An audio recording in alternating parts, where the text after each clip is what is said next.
آج جشن آزادی کے موقع پر میں کچھ اوراق پلٹ رہا تھا، ان میں مجھے مرزا غالب کی حب الوطنی کی کچھ جھلک نظر آئی۔ سوچا کچھ حصے پڑھ کر آپ کو سنا دوں، کیونکہ مرزا غالب کے ساتھ ہم لوگ عام طور پر حب الوطنی کا ذکر نہیں کرتے ہیں۔ 1857 کی جنگ، یا جسے انگریز غدر کہا کرتے تھے، اس کے بعد انہوں نے جو خطوط لکھے ہیں ان کے کچھ حصے آپ کو پڑھ کر سنا رہا ہوں۔ دیکھیے کیا درد تھا ان کا۔ اردو معلیٰ کے صفحہ 255 پر وہ لکھتے ہیں، حقیقی میرا ایک بھائی دیوانہ مر گیا، اس کی بیٹی، اس کے 4 بچے، اس کی ماں یعنی میری بھاوج جے پور میں پڑے ہوئے ہیں۔ اس 3 برس میں 1 روپیہ بھی ان کو نہیں بھیجا۔ بھتیجی کیا کہتی ہوگی کہ میرا بھی کوئی چچا ہے۔ یہاں اغنیا اور عمرہ کے ازدواج و اولاد بھیک مانگتے پھرتے ہیں، اور میں دیکھتا ہوں بس مصیبت کی تاب لانے کو جگر چاہیے۔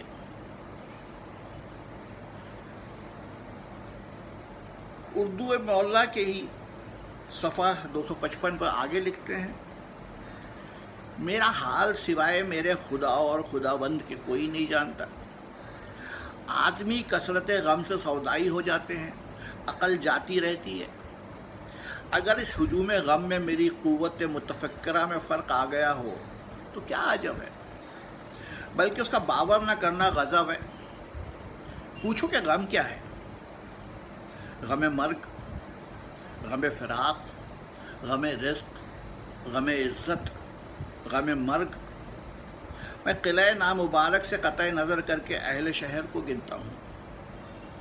مظفر الدولہ، میر ناصر الدین، مرزا عاشور بیگ، میرا بھانجا، اس کا بیٹا احمد مرزا انیس، 19 برس کا بچہ، مصطفیٰ خان ابن اعظم الدولہ، اس کے 2 بیٹے ارتضیٰ خان اور مرتضیٰ خان، قاضی فیض اللہ۔ کیا میں ان کو اپنے عزیزوں کے برابر نہیں جانتا تھا؟ لو بھول گیا؟ حکیم رضی الدین خان، میر احمد حسین مہکش، اللہ اللہ، ان لوگوں کو کہاں سے لاؤں؟ اس کے بعد بنام تفتہ اردو معلیٰ میں صفحہ 91 پہ لکھتے ہیں، یہ کوئی نہ سمجھے کہ میں اپنی بے رونقی اور تباہی کے غم میں مرتا ہوں۔ یہ کوئی نہ سمجھے کہ میں اپنی بے رونقی اور تباہی کے غم میں مرتا ہوں۔ انگریز کی قوم میں سے جو ان روح سیاہ کالوں کے ہاتھوں سے قتل ہوئے، اس میں کوئی میرا امیدگار تھا، کوئی میرا شفیق اور کوئی میرا دوست، کوئی میرا یار، کوئی میرا شاگرد۔ ہندوستانیوں میں کچھ عزیز، کچھ دوست، کچھ شاگرد، کچھ معشوق، سو وہ سب کے سب خاک میں مل گئے۔ ایک عزیز کا ماتم کتنا سخت ہوتا ہے، جو اتنے عزیزوں کا ماتم دار ہو، اس کی زیست کیوں کرنا دشوار ہو۔ ہائے اتنے یار مرے کہ جو اب میں مر جاؤں تو کوئی رونے والا بھی نہ ہوگا۔ اس کے بعد آگے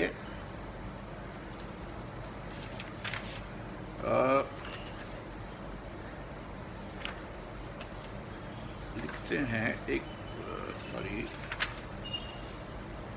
میرے نشان سب گڑبڑ ہو گئے ہیں۔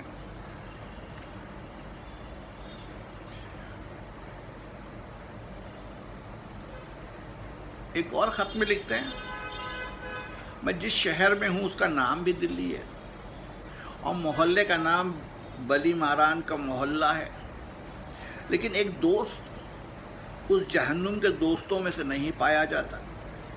مبالغہ نہ جاننا، امیر غریب سب نکل گئے، جو رہ گئے تھے وہ نکالے گئے، گھر کے گھر بے چراغ پڑے ہیں۔ مسجد جامع سے راج گھاٹ دروازے تک بلا مبالغہ ایک صحرا لق و دق ہے۔ اینٹوں کے ڈھیر جو پڑے ہیں وہ اگر اٹھ جائیں تو ہو کا مکان ہو جائے۔ قصہ مختصر، شہر صحرا ہو گیا، اور اب جو کنویں جاتے رہے اور پانی گوہر نایاب ہو گیا، صحرائے کربلا ہو جائے گا۔ اللہ اللہ، دلی والے اب تک یہاں کی زبان کو اچھا سمجھتے ہیں۔ واہ حسن اعتقاد، بندے خدا، اردو بازار نہ رہا۔ اردو کہاں، دلی کہاں، واللہ اب شہر نہیں، کیمپ ہے، چھاؤنی ہے، نہ قلعہ، نہ شہر، نہ بازار، نہ نہر۔ آگے لکھتے ہیں، بھائی کیا پوچھتے ہو، کیا لکھو؟ دلی کی ہستی منحصر کئی ہنگاموں پر ہے۔ قلعہ، چاندنی چوک، ہر روز مجمع جامع مسجد کا، ہر ہفتہ سیر جمنا کے پل کی، ہر سال میلہ پھول والوں کا، یہ پانچوں باتیں اب نہیں۔ پھر کہو دلی کہاں؟ ہاں، کوئی شہر قلم روئے ہند میں اس کا نام تھا۔ اے میری جان، یہ وہ دلی نہیں جس میں تم پیدا ہوئے ہو، وہ دلی نہیں ہے جس میں تم شعبان بیگ کی حویلی میں مجھ سے پڑھنے آتے تھے، وہ دلی نہیں ہے جس میں 7 برس کی عمر سے آتا جاتا ہوں۔ ایک کیمپ ہے، معزول بادشاہ کے ذکور جو بقیہ اس سیف ہیں وہ 5 روپیہ مہینہ پاتے ہیں۔ اناس میں سے پیرزن ہیں، وہ کٹنیاں اور جوانی قصبیاں۔ بڑے بڑے نامی خاص بازار اور اردو بازار اور خانم کا بازار کے ہر ایک بجائے خود ایک قصبہ تھا، اب پتہ نہیں کہاں ہے۔ صاحب امکنہ اور دکانیں نہیں بتا سکتے کہ ہمارا مکان کہاں اور دکان کہاں تھی۔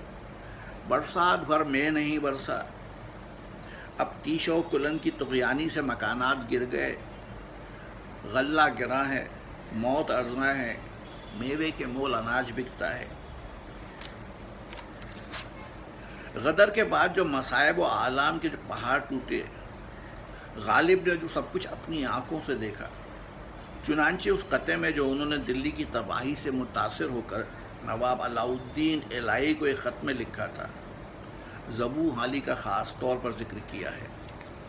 گھر سے بازار میں نکلتے ہوئے زہرا ہوتا ہے آب انساں کا، چوک جس کو کہیں وہ مقتل ہے، گھر بنا ہے نمونہ زندہ کا، کوئی وہاں سے نہ آ سکے یہاں تک، آدمی وہاں نہ جا سکے یہاں کا۔ میں نے مانا کہ مل گئے، پھر کیا، وہی رونا تن و دل و جاں کا، گاہ جل کر کیا کیے شکوہ، سوزش داغ ہائے پنہا کا، اس طرح کے وصال سے یارب کیا مٹے دل سے داغ ہجراں کا۔ غالب کی یہ تھوڑی سی معلومات میں نے آپ کو آج دی ہے، کوشش کروں گا آئندہ غالب کے اس پہلو پر تھوڑا سا اور آپ کو روشناس کرا سکوں، ان کے خطوط کے ذریعے ان کے جذبات جو اس وقت انگریزوں کے لیے تھے، اور جو غم اپنے وطن کے اجڑنے کا تھا، پھر سناؤں۔